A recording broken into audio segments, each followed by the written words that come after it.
Are you hearing any feedback from your peers who might be in a similar position to make contributions like this, who may not have thought of it before? Yeah, I got all kinds of emails from people with more normal resources who say, geez, I didn't know you could do that. I want to do that. And I had a few CEOs say, you know, that is a great idea. I'm going to do that for my school in Michigan. And somebody else said, I'm going to do that as well. And so just by knowing you could do this with one little news cycle, there'll be bunches of money that'll get unleashed.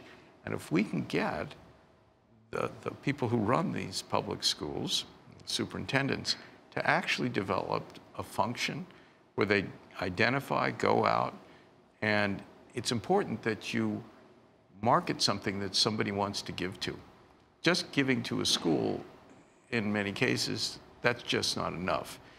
Whether it's giving them, you know, sort of devices so kids can, you know, be connected to the internet. I was just thinking when I was coming down for the interview, one of the things that people are going to be interested in now is security at schools. And it's basically not provided in a thorough way. And who's got the money to spend on security? And if they don't have the money, then they can't spend it. Well, if you were in society today and somebody came to you and said your high school needed, you know, resources to make sure kids are safe, do you think no one would respond? There'd be a lot of people who would respond. And so the idea of connecting the public school system to the world we all live in, and almost everybody went to public schools, certainly of my era. There were a few private schools, very few. Even now, with all the charters, parochial schools, 90% of students go to public high schools. And so that's the country. And the U.S. has a lot of people who are successful, who'd like to help out. They just don't know you could do that.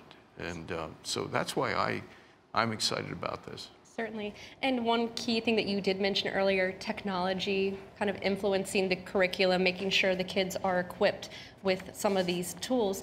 Now, Blackstone is one of the larger employers. If you look at all of your assets, you probably employ 500,000, maybe more folks. So as a CEO, as a business leader, when did you have that realization that everyone needs this kind of education, whether you are going to be a coder for a big tech giant or you might be a machine shop worker? When did you have that realization? Well, geez, that's happened over the last 10 years.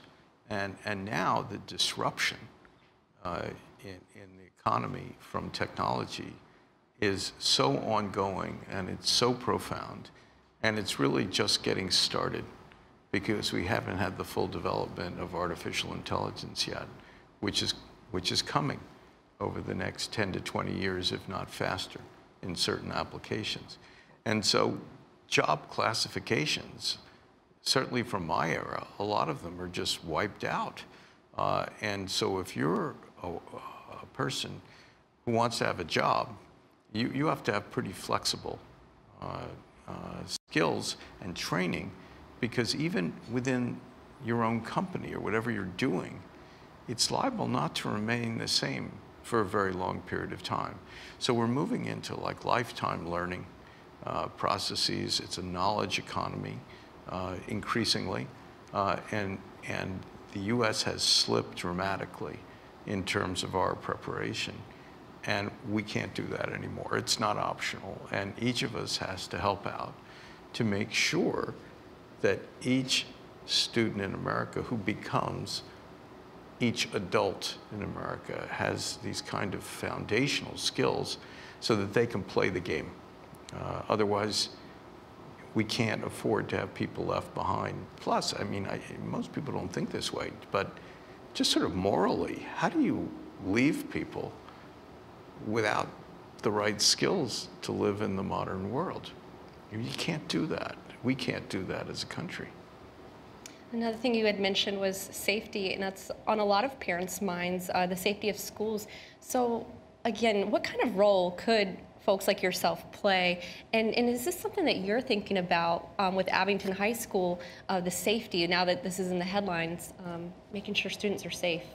Well, this is very topical, and you know, this is like a horrific thing. This didn't exist when I went to school, and you know, it speaks to certain issues on gun control. I was in the military for a while, and you know, I was trained on an M16 rifle, which is it's like the assault rifle, and we were trained then that nobody should have these types of weapons other than the military, and for some reason these have now proliferated, and I sort of look at this and go, these are, I mean, I fired these weapons, and this is not for everybody.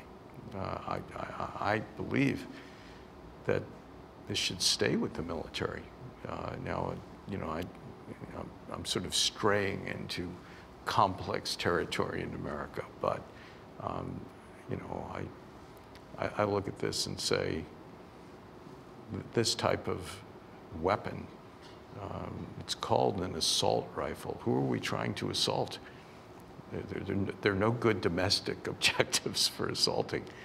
So, you know, I think there's going to have to be some complex of things done, whether it's raising ages, dealing with access, you know, certain types of enhancements.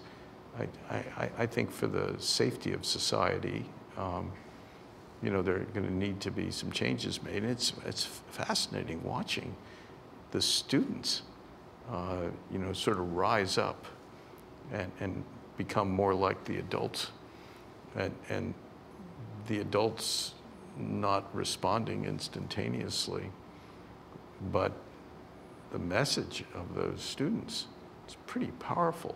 They're scared to go to school. How do we, as, you know, adults, allow that to happen? It shouldn't happen. Didn't happen to me, didn't happen to you. It's a changed world, so we're going to have to do some things to make sure people feel safe and are safe.